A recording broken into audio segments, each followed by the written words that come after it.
started. Studebaker Hawk. Okay, kicks off with d4. How about d5? Get one of these traditional openings. Queen's Gambit declined, the Slav defense. So I generally play with the triangle setup here, rather than taking and developing the bishop, which is the other way to play. So this is fine. Actually, White's playing the way I do, with this slow Slav, where he moves the pawn to e3 and then protects his pawn with the bishop. So continue. We can get into, after his bishop moves, we can... oh, he's not moving his bishop. Okay, I want to continue developing. So bishop to d3 maybe, d6. Yeah, I guess that's a good square. He's not immediately pushing. You have to worry, once your bishop is on d6, you have to worry about this pawn coming to coming to e4 and then e5 with tempo. Okay, now he moved his bishop, so I'll take. And we'll get into something similar to the Moran variation.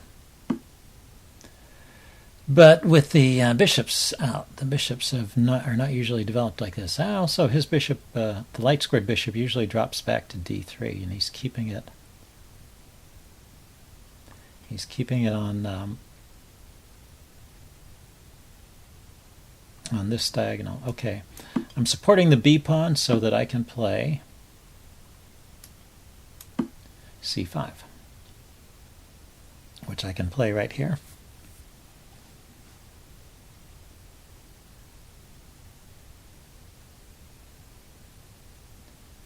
So it's a very typical idea in the Moran variation. That's how White gets some space. And Black. That's how Black gets some space, by pushing the pawn to c5. And now his bishop, his light-squared bishop, has a good diagonal here. White usually counterattacks in the center, so usually there's already e4 been played here. Usually e4 has already been played. Okay, so he's not taking. He's preventing me from pushing forward. Let's start with bishop b7. I want to see how much I can get on this diagonal.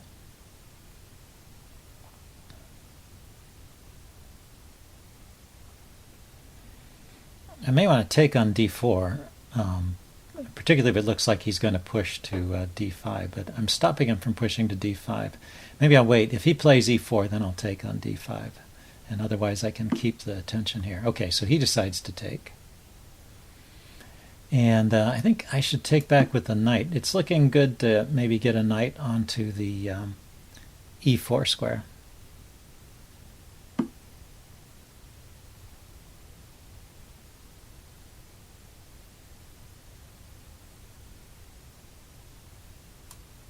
Let's get a rook to the c file first.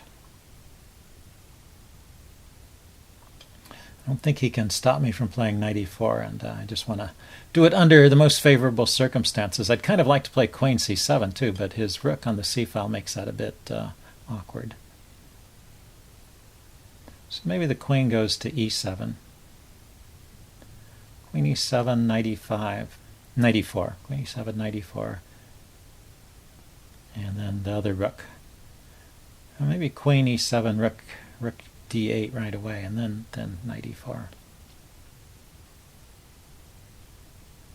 I seem to have a pretty good position out of the opening. I seem to have gotten a little more space and stuff. Now he's eyeing the e4 square.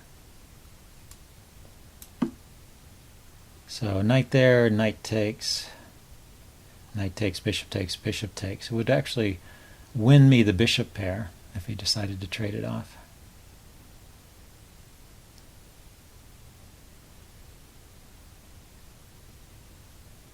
He's still not threatening to push e4 himself.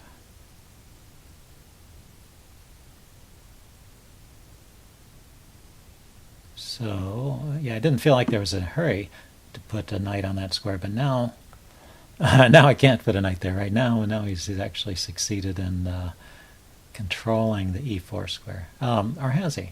Now I put a knight there, he takes. I put a bishop there. and he can't take. So yeah, let's go ahead and play this now before he before he gets any more force on that square.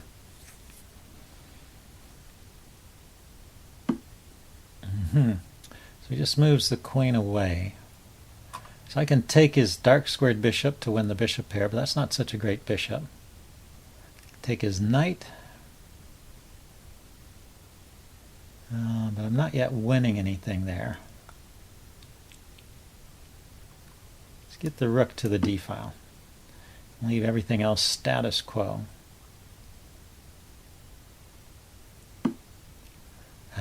So let's see. That knight, that's a good square for that knight, but I can always kick it with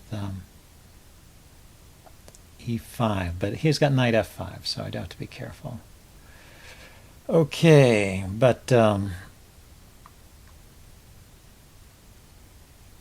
if I take, he takes with the queen. So knight takes bishop on d2, queen takes, pawn to f5, hitting his...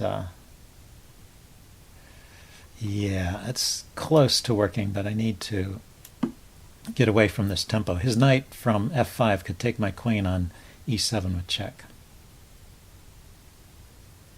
So now there's a threat. The threat is knight takes,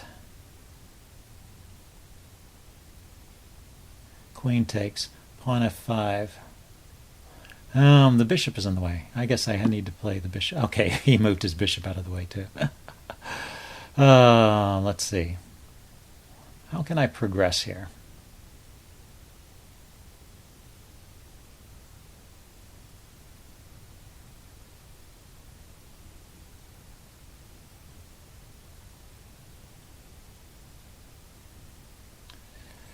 So knight takes knight, and he has to take back with the bishop.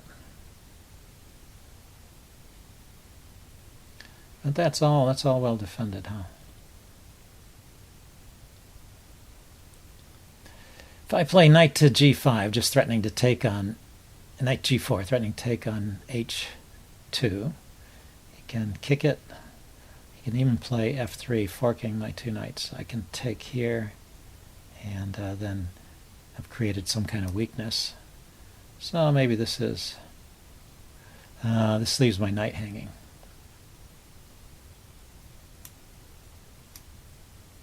Okay, I'm going to go this way. I'm going to trade off the knight and bring my light squared bishop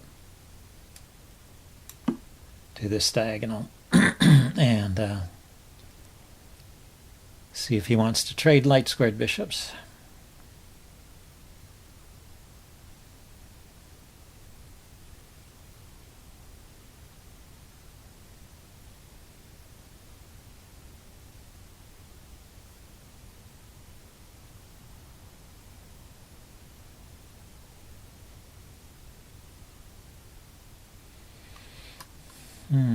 You know, if I had a knight here, there would also be a threat of bishop takes on a3, queen takes, and then knight takes bishop.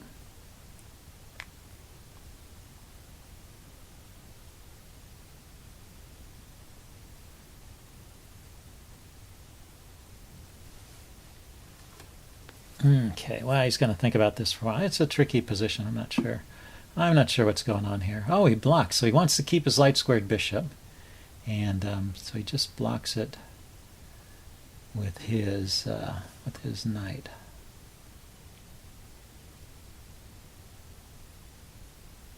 So now rook takes, rook here, queen moves. I don't have yet enough force on that knight. Interesting. Okay, let's drop back here and try and put a knight. Put a knight on e4 again. Okay, so he stops me. He did that immediately. Okay, maybe you saw that coming. I'll pin this, I'll pin the e pawn and try and prove I've created some kind of weakness here.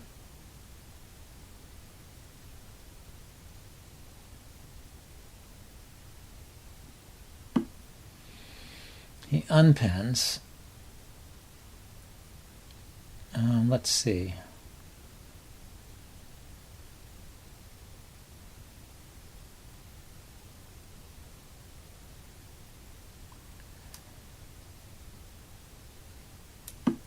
Knight here, maybe. So I'm putting a little more pressure on this pawn. Threatening to take it, actually. He can take on... yeah, he can take... I've been ignoring his threat. He can take on g7. And he does.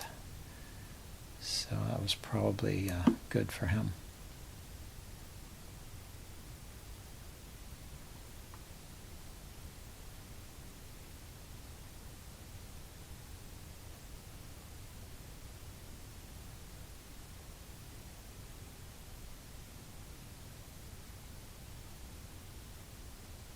I wonder if he can play bishop to the corner and then threaten queen to g7. Bishop h8, queen g7, checkmate. It's not so easy to block this diagonal.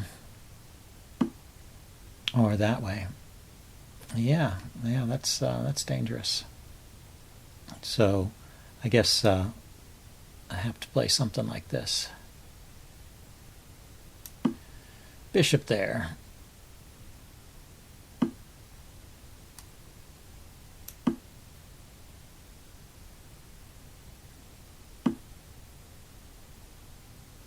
I'm going to lose. I'm going to lose because of my back rank here. Oh, that's too bad. Let's see, is there a check I can throw in?